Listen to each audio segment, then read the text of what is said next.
Okie dokie, let's get started.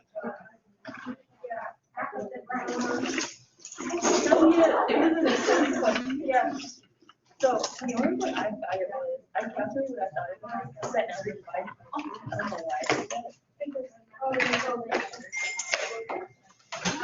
But it's usually, there's a few in the formulas and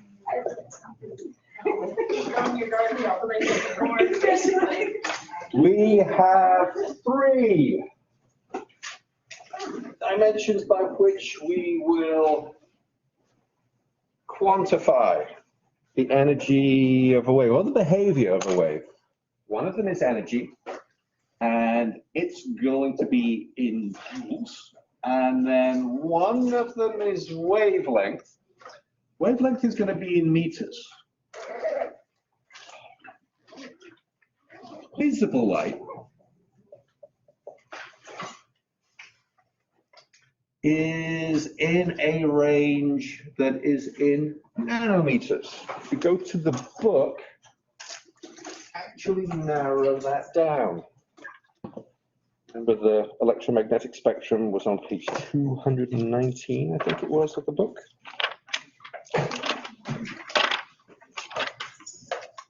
We can narrow this down.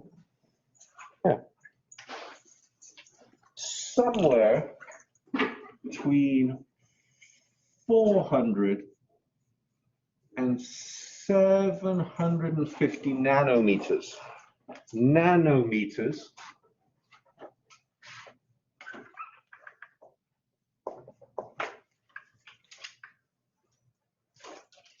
is 10 to the negative 9, it's a billionth of a meter. Okay. 400 is a smaller number than 750. If this is the entirety of visible light, what color is 400?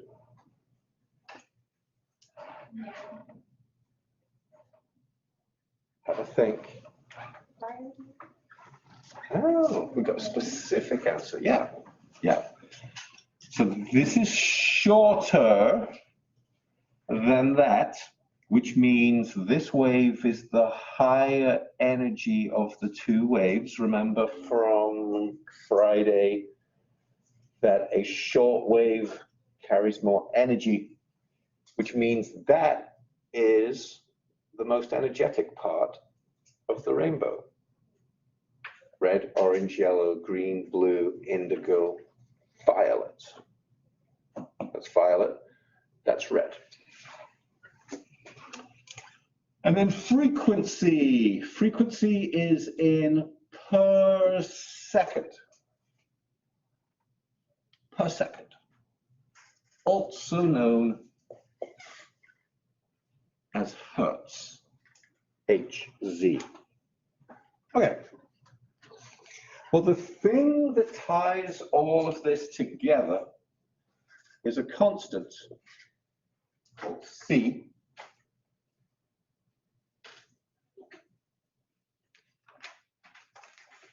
Is the speed of light. And the speed of light is 2.998 times 10 to the 8 meters per second. Let's write it out the long way.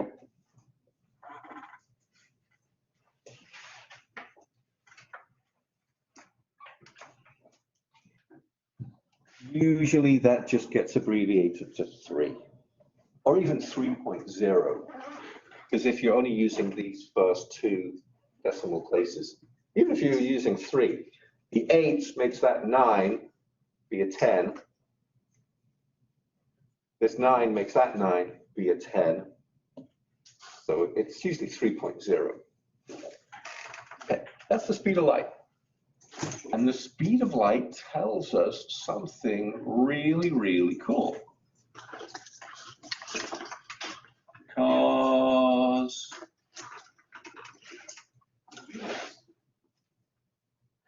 the speed of light is in meters per second. The units for wavelength is meters. and the units for frequency is per second. This number is those two numbers times together.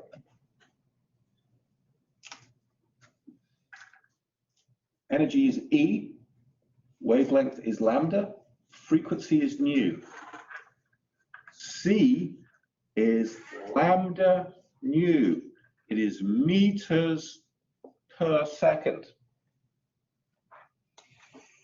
Because the speed of light is a constant, we have that number. It's written down somewhere. If you can't remember it, it's written down somewhere.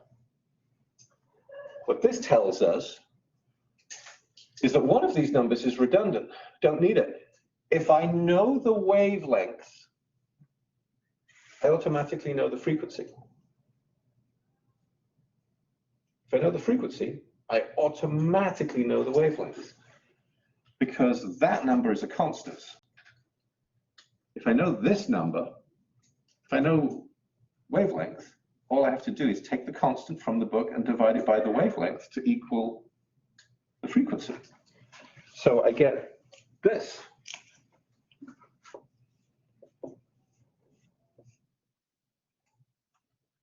But the frequency gets to be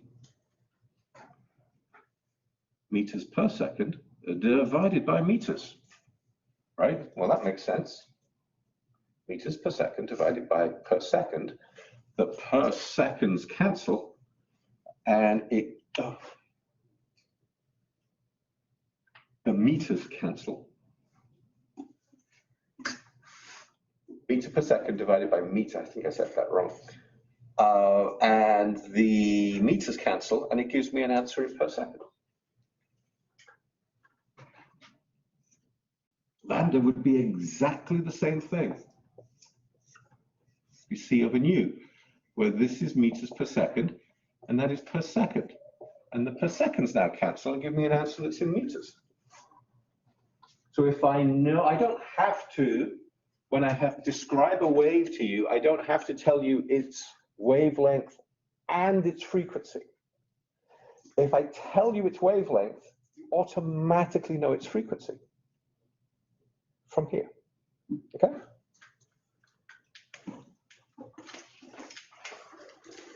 We have another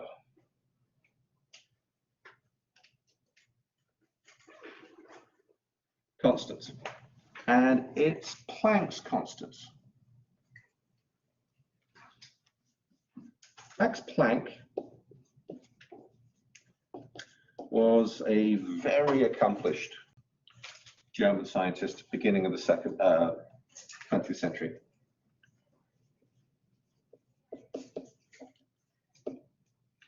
And Planck's constant, H,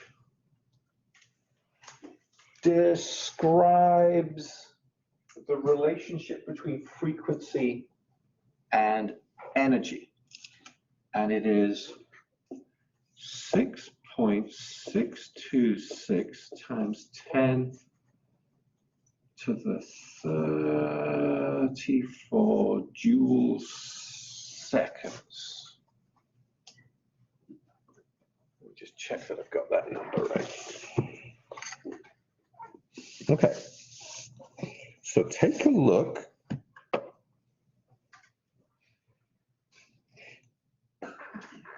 And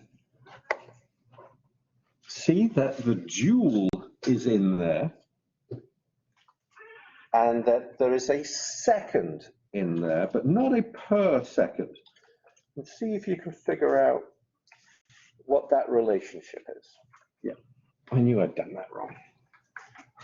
This is not a very big number. It's a very small number. We're dealing with really, really, really small numbers.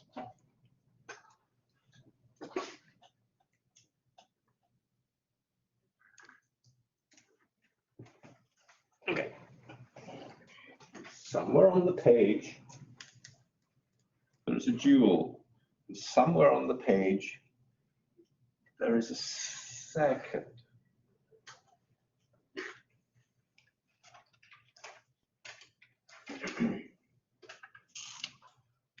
What's the mathematical equation? Am I doing this right? Yeah, I'm not even doing it right. Hold on. It's not jouleseconds. Yes, it is jouleseconds.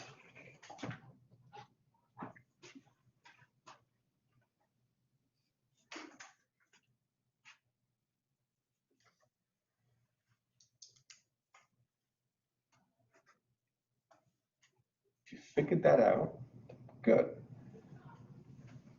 Put the units in. Energy is in joules. H is in joules times seconds. And then frequency is in per second. S to the minus 1. All right? S to the minus 1 is per second. Then those seconds cancel. And you get your answer in joules. So we have two equations, C equals lambda nu, that describes the relationship between wavelength and frequency. And now another equation that relates energy to frequency. We have two constants. They're constants. You're not going to be required to memorize constants. Constants are in the book. They're on the internet. They're available to you. You don't have to memorize them. Okay? So I have these two things. Let's put them together. Okay. Before we do, let's just look at what these relationships are. Okay?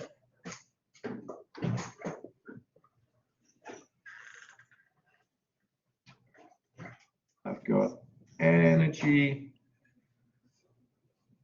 frequency, wavelength, and frequency. Okay.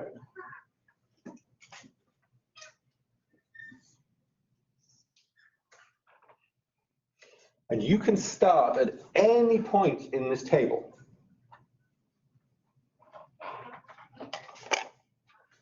If you say, let's start here, and I'm going to have the frequency of my wave increase. If you increase the frequency, what happens to wavelength?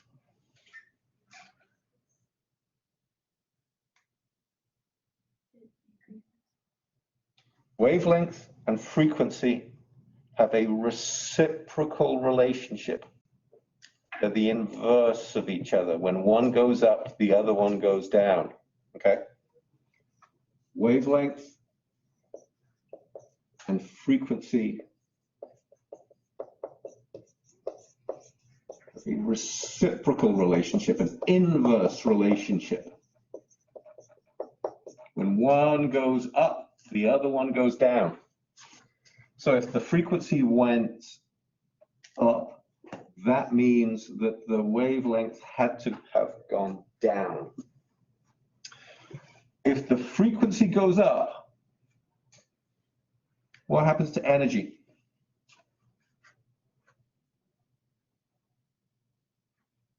I have two equations on the board that we need to remember.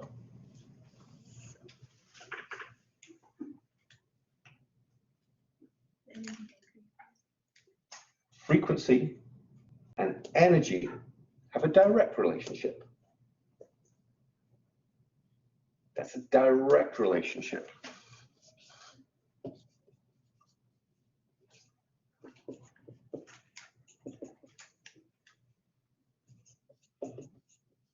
Which means when one goes up, the other one goes up.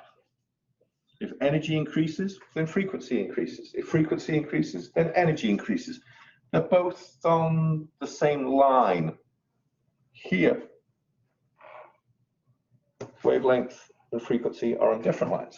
Okay.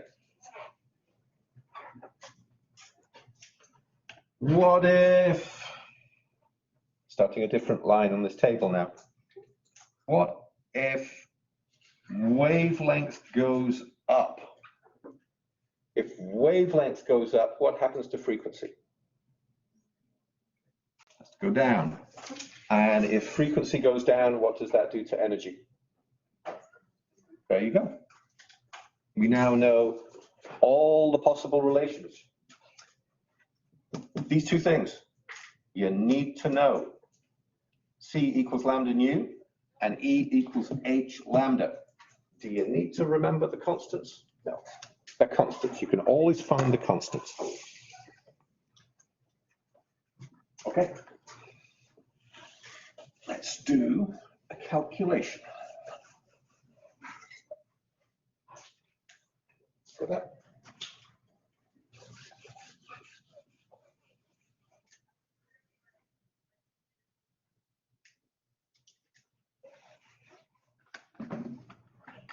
Let's pick a color. Favorite color? Gray? Gray isn't expressed in the rainbow. There's no red, orange, yellow, green, blue, gray, indigo, violet. We haven't, unless you live in England, gray is not a color that the climate gives us. England, every day is gray and monotonous. Give me another. Second favorite color. Yellow. Okay.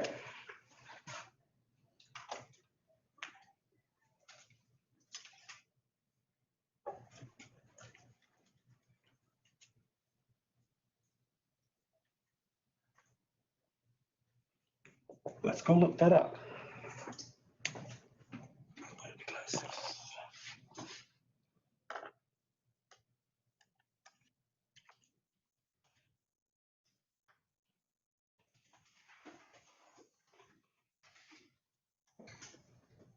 Yellow light has a wavelength somewhere around, centered around 580 nanometers. 550 is green. So let's say 580 nanometers. Okay.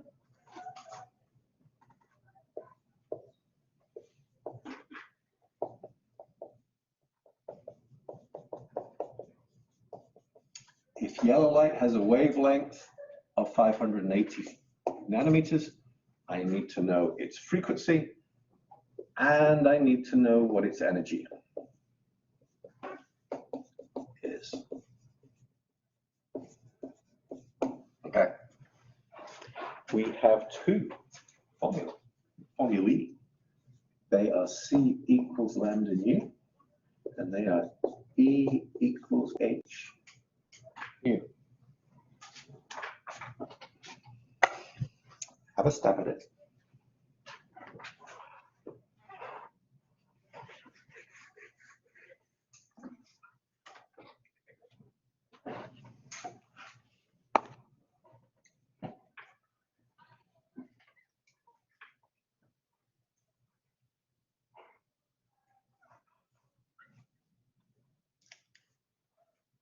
The thing that holds all of this together is that the speed of light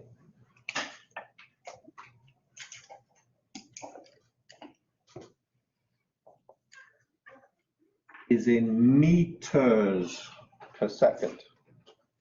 Meters per second. The data in your question is not in meters. Okay? So before you go leaping for the calculator, you may have found what the numerical relationship is, but you're not using the right number until you turn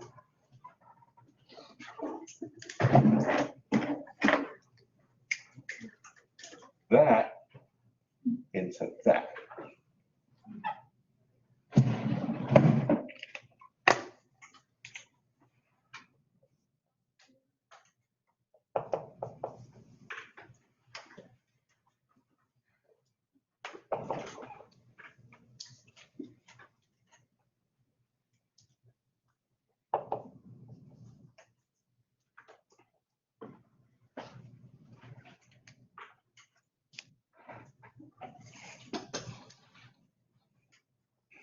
If you divide a meter by 1,000, you get a millimeter. You divide a millimeter by 1,000, you get a micrometer. You divide a micrometer by 1,000, you get a nanometer. Nanometer is 1/billionth of a meter.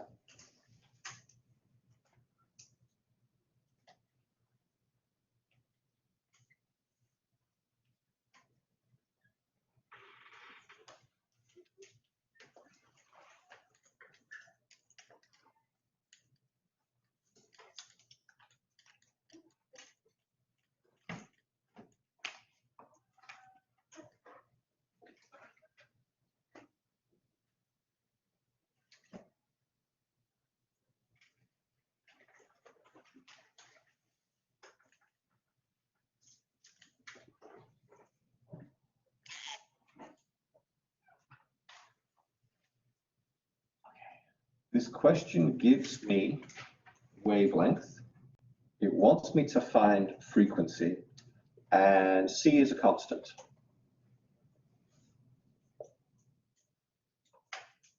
So this is the equation that I'm going to go with.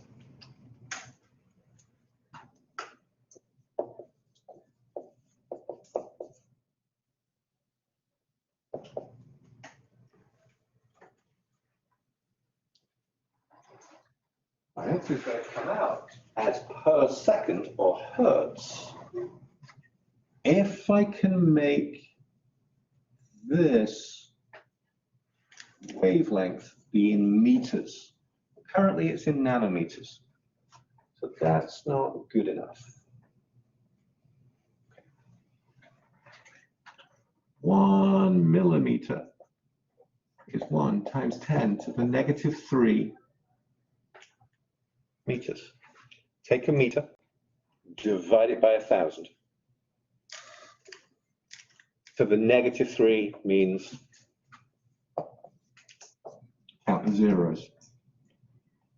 1 micrometer is 1 times 10 to the -6 meters. And 1 nanometer is 1 times 10 to the -9 meters. Okay. So all I have to do is take my 580 times 10 to the -9 meters. It's my conversion factor. But 1 nanometer is 1 times 10 to the -9 meters. And those meters cancel. When I put this into my calculator might immediately turn that into 5.8 times 10 to the -7. That's okay, because this is a number that is times 10 to the -9. If I slide this down one, you also notch off from that. So it might just show you for a second. Oh, this is 5, you mean 5.8 times 10 to the -7. I have no unit name for 10 to the -7. I do have a unit name for 10 to the -9. So I'm keeping the 10 to the -9. All right, divide those two now. I don't know what the answer is. I just made this up. You tell me. What is the answer?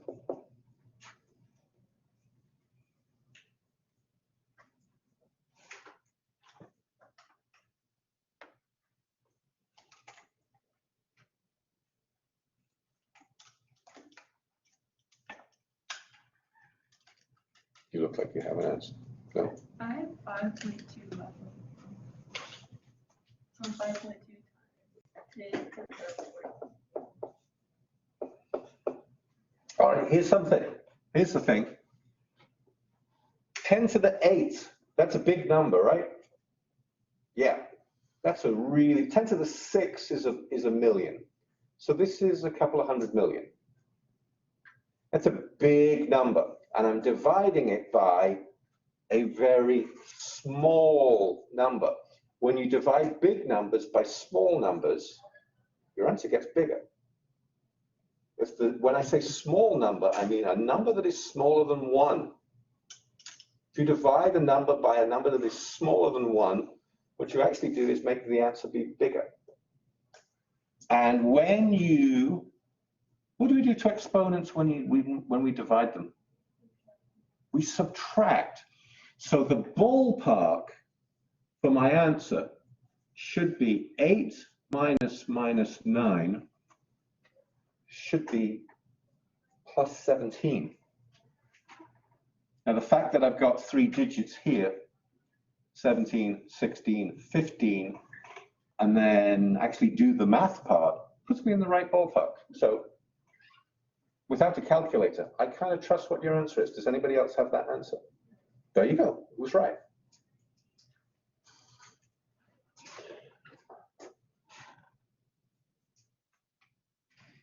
Has anybody never ever seen that before with the exponents? It's okay if you haven't. It's okay if you haven't, but we got to fix it.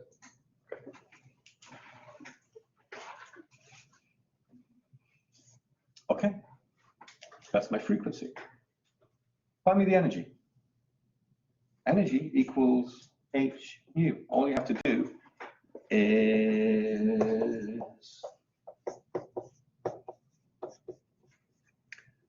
know the value of Planck's constant.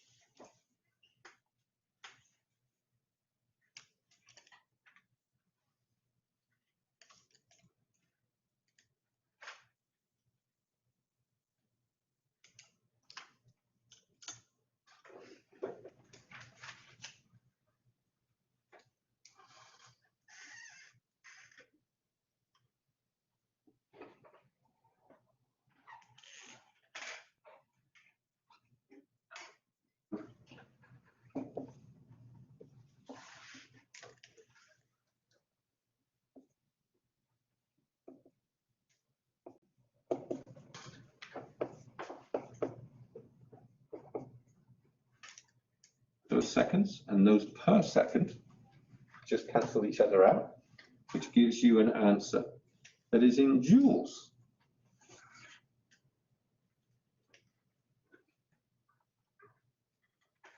Here we go with the exponent again. That is a really small number, 10 to the negative 34. That's a 0 and then a decimal point and then 33 additional zeros before we get to this 6. That's a really small number. And I'm going to multiply that by 5.2 times 10 to the 14, which feels like a big number. When you multiply numbers together, what happens to the exponents? They add.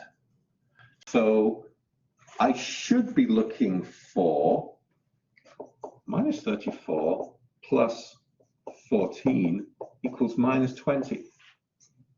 That's the ballpark. That's my estimation of where my answer is going to be. Now, of course, I am multiplying 6 by 5. Gives me a 2-digit number, gives me 30, right? So this could be off by 1 or 2 places, but it should be around that ballpark. If my calculator doesn't give me something like that, around that ballpark, then I know I should probably do that calculation again. What was the number? I think the number starts with a 3. 3.45 times 10 to the negative 10. There you go. Okay. So that's a small amount of energy. Okay. That's really, really, really tiny. That's a tiny amount of energy. Well, what that actually represents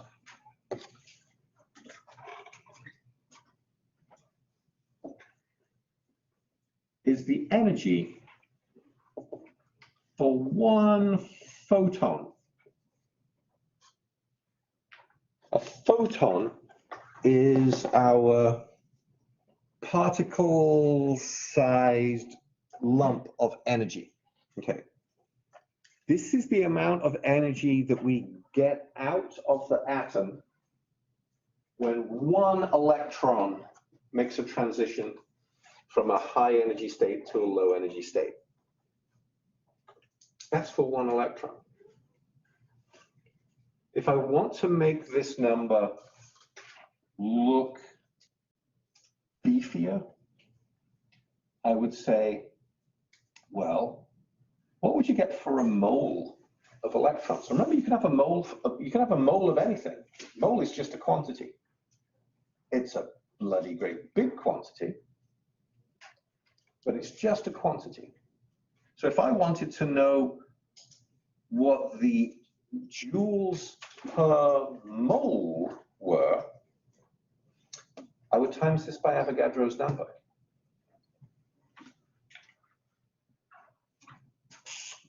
So that's the energy for just one photon.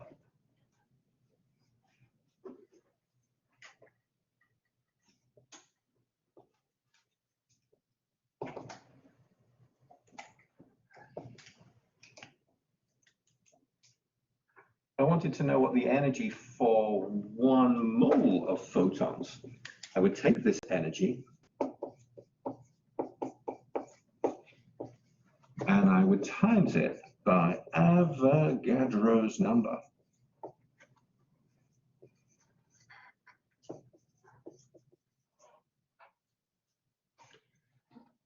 Okay, we need to know 2 things about Avogadro's number. We need to know 1, what it means, and 2, what its number is. What did Avogadro's number mean? Just particles, number of particles in a mole, yeah. So we don't even have to identify what we're looking at. Avogadro's number is the number of particles in a mole. And its number, anybody know what its number is?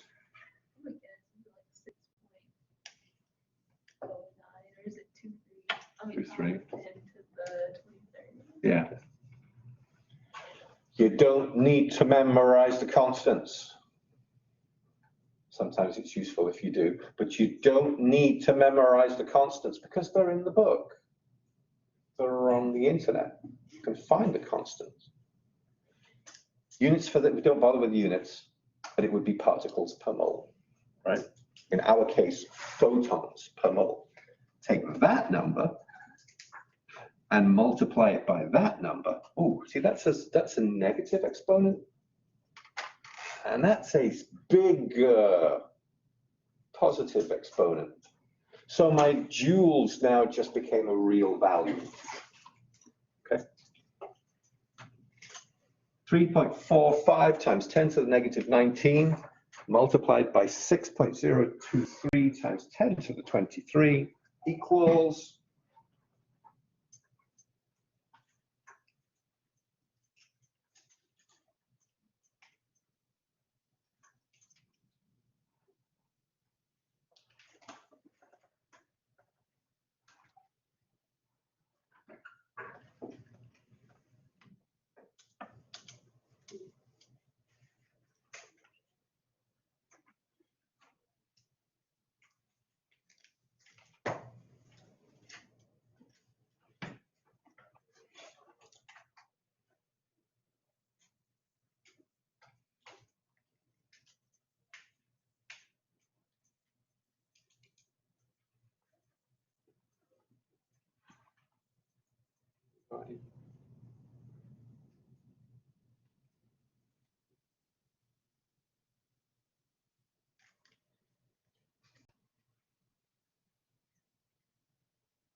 20793.5.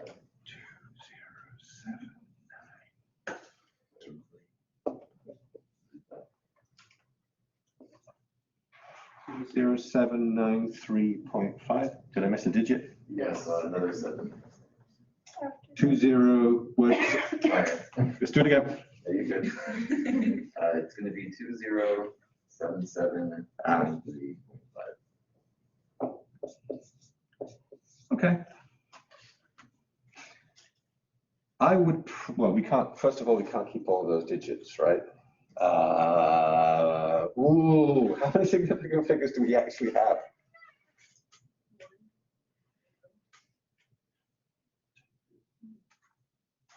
580 is a 3-digit number, but that 0 is not significant.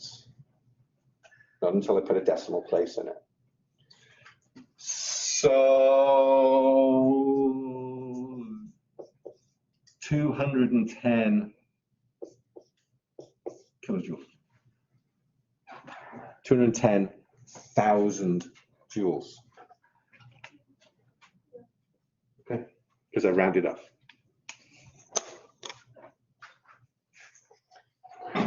You will be asked this on the next test as part of the worksheet of show me the calculation. There will be a random color of visible light, perhaps ultraviolet or infrared, but it's usually visible. And you will be asked to find its energy. On the written part. There might also be a multiple choice question about it. There'll definitely be multiple choice questions about when this goes up, what happens to that one? Is this energy? Because then if this is energy, then frequency goes up. But if frequency goes up, then wavelength tester goes down. Okay. You're going to be asked to tell me relationships. You might be asked to do something on the multiple choice test that is just as quick calculation, but I want a worked calculation that shows me you understand algebra, you understand units, and that you can handle numbers with exponents, both very, very small and very, very large. Okay.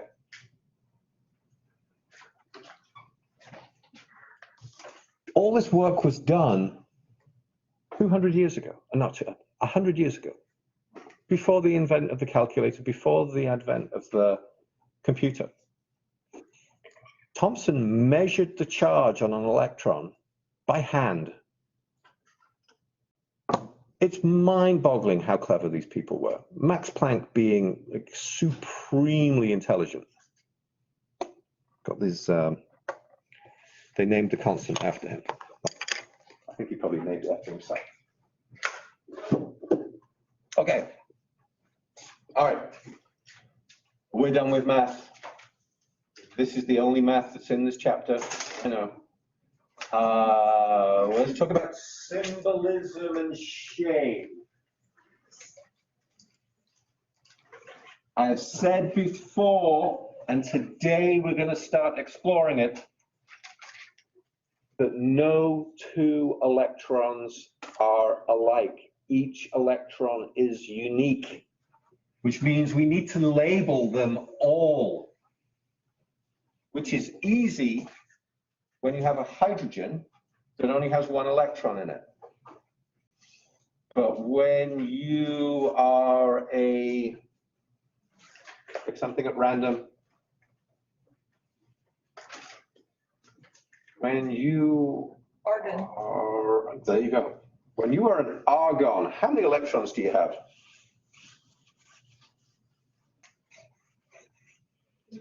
18. Because the atomic number from the periodic table tells us the number of protons, and the number of positive things has to be matched by the number of negative things. Okay. So if I'm a nickel, how many electrons does nickel have? Got to go scour the periodic table to find nickel. It's a metal. It's one of, yeah, 28. It's one of those transition metals. Okay.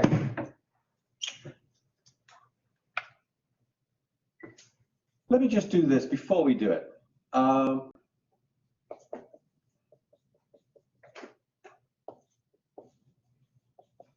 Where does the emitted light come from? Well, we've said this, but we've not drawn a diagram to explain it.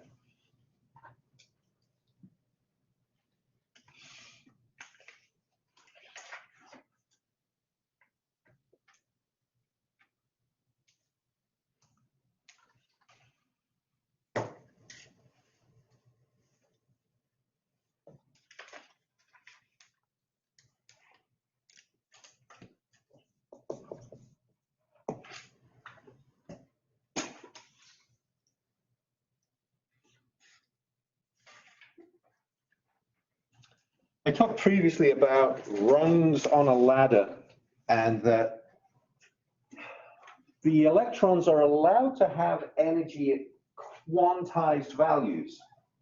And it's like climbing a ladder, that you cannot put your foot on the rung that isn't there.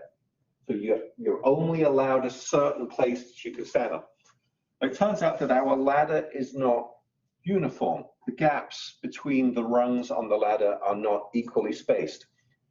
As we get further and further away from what we call the ground state,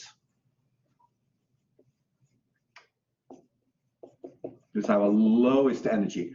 So energy goes this way. Ground state being the lowest energy state that the electron finds itself in. These are the excited states. These are elevated energy states.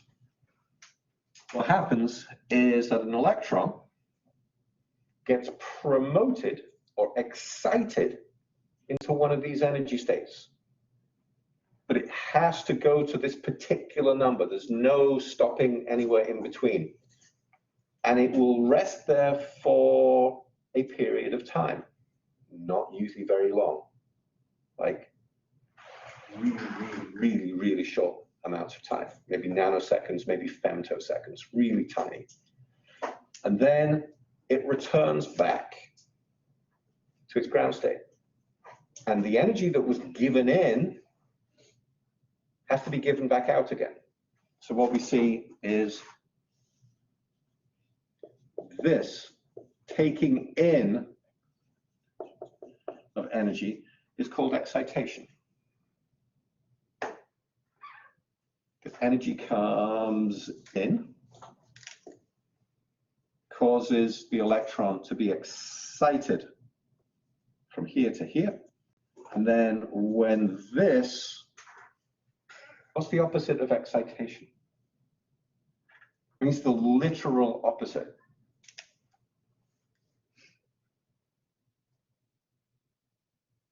You're excited when your football team scores the go-ahead touchdown with 1 second left on the clock. Then after all of that excitement, you sit back and relax.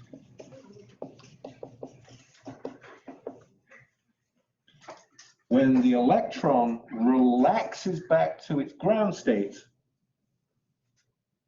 it emits light.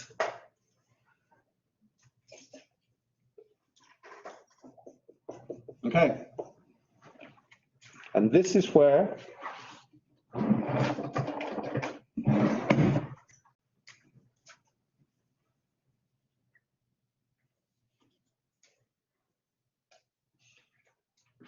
the wavelength of this light is different than the wavelength of that light.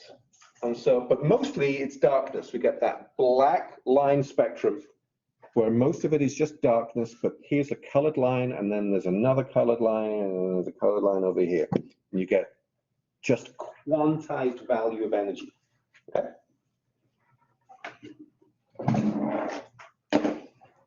All right. The emitted light comes from the energy levels that are inside the atom. There you go.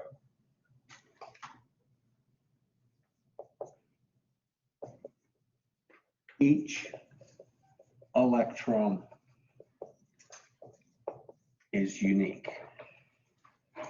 So we need a numbering system or a lettering system that labels them. And here's how we're going to do it. And again, the periodic table steps in and becomes a cheat sheet for us.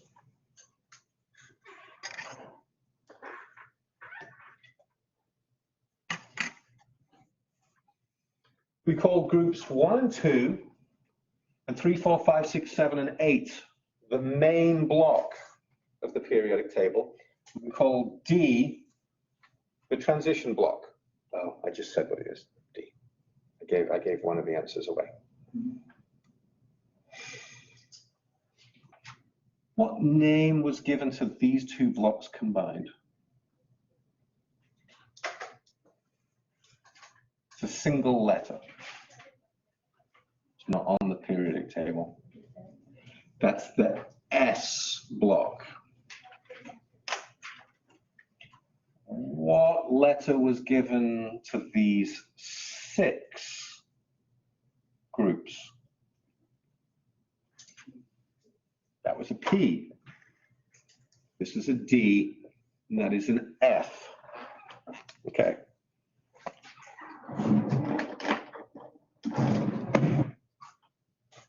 If we look at the periodic table, in period 2 reads lithium, beryllium, boron, carbon, nitrogen, oxygen, fluorine, neon. Lithium has atomic number 3, beryllium has atomic number 4. That means lithium has 3 protons and 3 electrons. Beryllium has 4 protons and 4 electrons. That means that this block is 2 electrons wide. I can squeeze 2 electrons into the S block.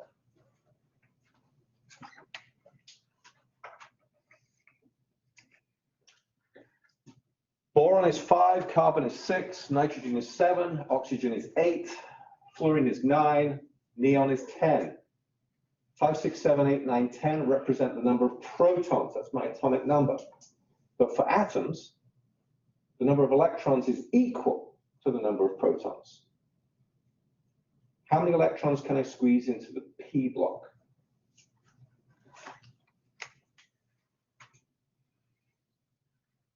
It's the number of atoms that it is wide. 6. It's 6. What about the D block? The D block reads scandium, titanium, vanadium, chromium, manganese, iron, cobalt, nickel, copper, zinc. How many atoms?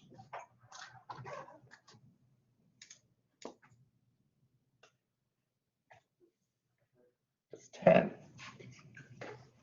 Each new element represents a new nucleus with a new additional proton in it, which means the orbital has an additional electron in its cloud. This is 10 electrons wide. Okay. I'm going to invent something called electron configuration that tells us where we are on the periodic table, and it just counts how many atoms I had to step over in order to get to where I am. I'll come to you in a second, because we're almost out of time. So hydrogen in period 1, group 1, gets to be 1 S, 1 for the period, S for the block, 1, because it's only got 1 electron. Hydrogen becomes 1s1. By the time that we're in argon,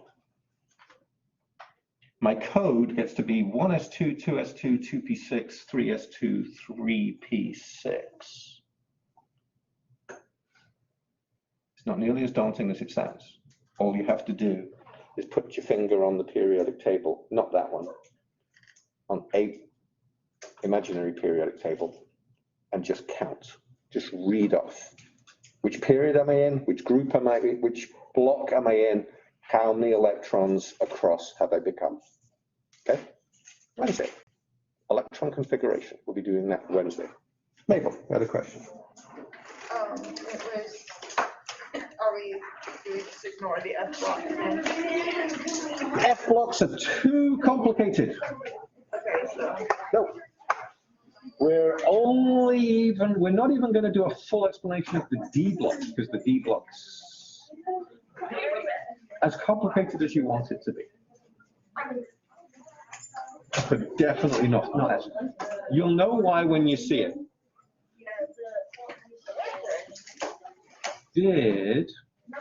So there's a big score on Thursday. It was 5-0, right? Oh, yeah. Did you score? Yeah, I scored 2 of them. I figured you might have. I was going to go